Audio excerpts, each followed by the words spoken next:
Hello students, तो आज से हम डीएलएड थर्ड सेमेस्टर की मैथ की क्लासेस स्टार्ट कर रहे हैं।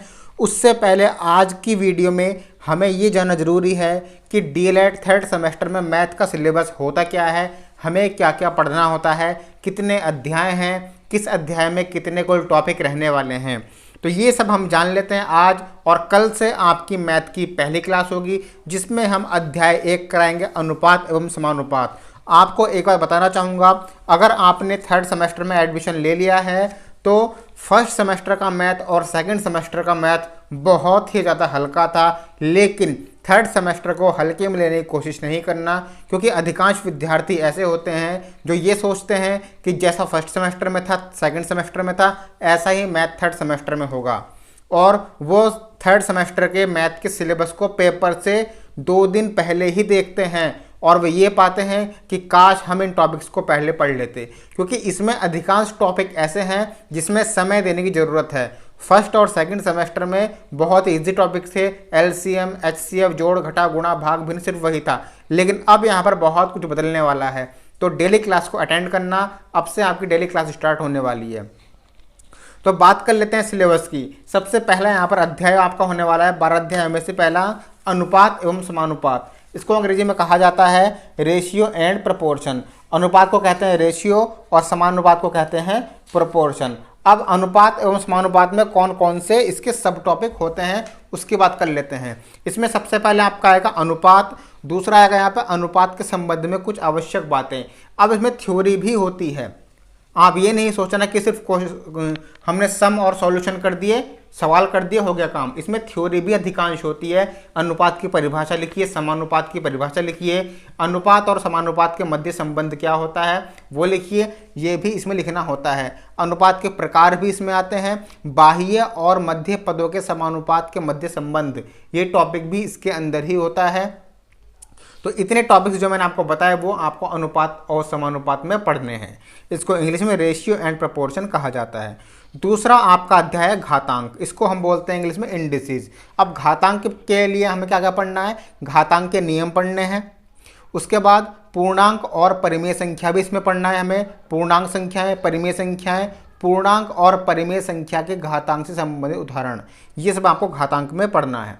उसके बाद आप इसको इंडिसेस कहा जाता है इंग्लिश में।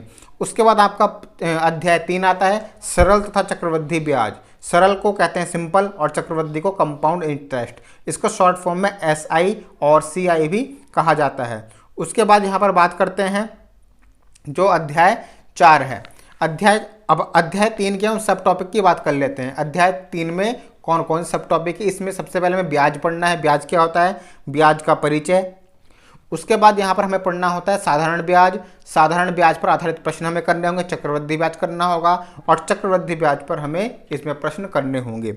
उसके बाद आपका अध्याय 4 आता है बैंकिंग का ज्ञान, नॉलेज ऑफ बैंकिंग। ज्ञान को कहा जाता है नॉलेज और बैंकिंग को बैंकिंग ही कहते हैं।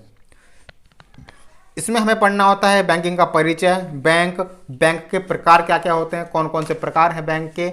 उसके बाद वाणिज्य बैंक के कार्य क्या क्या होते हैं, बैंक में खाता किस प्रकार से खोलते हैं और खातों के प्रकार क्या क्या हैं, बैंक के मांग पत्र क्या होते हैं, डिमांड ड्राफ्ट जिसको कहा जाता है। तो ये सब आपको बैंकिंग में पढ़ना है। और यहाँ पर मूल्यवान वस्तु की सुरक्षा के लिए लॉकर की आवश्यकता क्यों होती है, ये सब बैंक में पढ़ना है। बैंक से धन निकालने की कौन कौन सी विधियाँ हैं और बैंक में जमा करने की कौन कौन सी विधियाँ हैं, और बैंकिंग से संबंधित सभी प्रश्न इसमें होने वाले हैं। तो बैंकिंग आपने, मुझे नहीं लगता आज से पहले आपने पढ़ा होगा, तो इसीलिए आपको पढ़ना बहुत ज़रूरी है। उसके बाद अध्याय 5 यहाँ पे होने वाला है लॉग, जिसको आप कहते हैं शॉर्ट में लॉगरिथम, लघुगणक। तो इसमें आपके टॉपिक होने वाले लघुगणक की परिभाषा, लघुगणक के नियम क्या क्या होते हैं, उसके सारणी क्या होती है, पूर्णांश क्या होते हैं, अपूर्णांश, प्रतिलघुगणक जिसको आप एंटीलॉग बोलते हैं, और लघुगणक पर आधारित प्रश्न होंगे और इसके अनुप्रयोग होंगे। उसके बाद शेयर और लाभांश आपका छठा अध्याय रहने वाला है, शेयर्स एंड डिविडेंड। तो शेयर और लाभांश में आपको शेयर पढ़ना है, शेयर के प्रकार पढ़ने हैं। यहाँ पर दलाल और दलाली क्या होता है ये भी आपको पढ़ना है। ब्रोकर जिसको कहते हैं ब्रोकर और ब्रोकरेज, ऋण पत्र आपको पढ़ना है। शेयर पर लाभांश आधारित प्रश्न आपको भी इसमें पढ़ाए जाएंगे। तो ये सब इसके अंदर होता है। उसके बाद समुच्चय की विधियाँ एवं प्रकार आपका चैप्टर नंबर 7 रहने वाला है। तो समुच्चय की विधि में इसका परिचय पढ़ेंगे, समुच्चय की अवधारणा क्या होती है उसके बारे में, समुच्चय को प्रदर्शित करने वाली विधियां क्या क्या होती हैं, समुच्चय की सदस्य संख्या, समुच्चय के प्रकार, परिमित सीमित समुच्चय क्या होते हैं, असीमित समुच्चय और अपरिमित समुच्चय। तो इतने सारे इसमें टॉपिक्स रहने वाले हैं। एकल समुच्चय, रिक्त समुच्चय, समान समुच्चय, उचित उपसमुच्चय, सार्वत्रिक उपसमुच्चय, और यहाँ पर बहुत सारे रहने वाले हैं। उपसमुच्चय भी क्या होते हैं, वेन आरेख क्या होता है, समुच्चयों की संक्रियाएं क्या होती हैं। तो ये सब आपको इसमें पढ़ने को मिलने वाला है समुच्चय पाठ में। उसके बाद आपका चैप्टर नंबर 8 आता है, यहाँ से समुच्चय की विधियां एवं प्रकार हो गया 7वां। 8वां आएगा यहाँ से बीजगणित व्यंजकों का गुणनखंड एवं भाग। तो बीजगणितीय जो व्यंजक होते हैं उनके गुणनखंड और भाग यहाँ पर आपको सीखने को मिलने वाला है। इसमें बीजगणितीय पद की बात करेंगे, गुणनखंड की संकल्पना, बीजीय व्यंजकों के गुणनखंड, विभिन्न प्रकार के व्यंजकों का गुणनखंड और बीजगणितीय व्यंजकों का भाग। जो बीजगणितीय व्यंजकों की भाग है उसमें अधिकांश विद्यार्थी फेल हो जाते हैं, तो वो बहुत समझने वाली चीज़ है। उसके बाद आपका चैप्टर नंबर 9 आएगा माध्य। ये आपने 9th और 10th क्लास में पढ़ा होता है। माध्य में आपको केंद्रीय प्रवृत्ति की अवधारणा, केंद्रीय प्रवृत्ति, सांख्यिकी माध्य, गणित माध्य, समांतर माध्य, बहुत सारे माध्य हैं, उन सबको यहाँ पर पढ़ना है। उसके बाद चैप्टर नंबर 10 आएगा यहाँ से आयतन और धारिता, वॉल्यूम एंड कैपेसिटी। तो आयतन और धारिता में हमें पढ़ना है इनकी संकल्पना और इनकी इकाई। आयतन क्या होता है, धारिता क्या होती है, घन और घनाभ आपको इसमें पढ़ने को मिलेगा चैप्टर नंबर 10 में।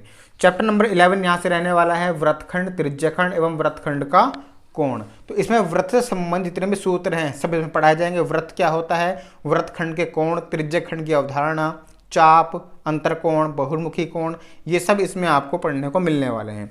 उसके बाद वृत्त की चैप्टर नंबर 12 रहेगा वृत्त की स्पर्श तथा छेदक रेखा। वृत्त की स्पर्श और छेदक रेखा क्या होती है, इसमें आपको मिलने को मिलेगा स्पर्श रेखा, टेंजेंट लाइन जिसे कहा जाता है, छेदक रेखा, छेदक रेखाओं के समूह और स्पर्श बिंदु। तो ये सब आपको इसमें पढ़ने को मिलने वाले हैं। तो ये है डीएलएड 3rd सेमेस्टर मैथमेटिक्स का गणित का सिलेबस पाठ्यक्रम जो मैंने आपको बता दिया है। अब आप ये देखकर समझ गए होंगे कि आपको इसमें मेहनत करनी है, तभी आप इसमें पास हो पाएंगे। और एक बात का ध्यान रहे, जो आपका मैथ का पेपर आता है आप जानते हैं, आपको सिर्फ और सिर्फ 25 नंबर का जो पेपर होता है उसके लिए आपको मात्र 1 घंटा ही मिलता है, जिसमें से 5 मिनट आपको कॉपी भरने, लाइन खींचने में निकल जाते हैं। तो आप यूँ कहें सिर्फ 55 मिनट में ही आपको ये पेपर पूरा करना होगा जो आपका आता है। और क्वेश्चंस आपको पढ़ने होंगे, ये ऐसा नहीं है कि पिछले वर्षों की भांति आप इसको हल्के में ले लें। तो डेली का क्लास का टाइम क्या होगा, हम अपने YouTube channel DLED study centre पर एक पोल करेंगे।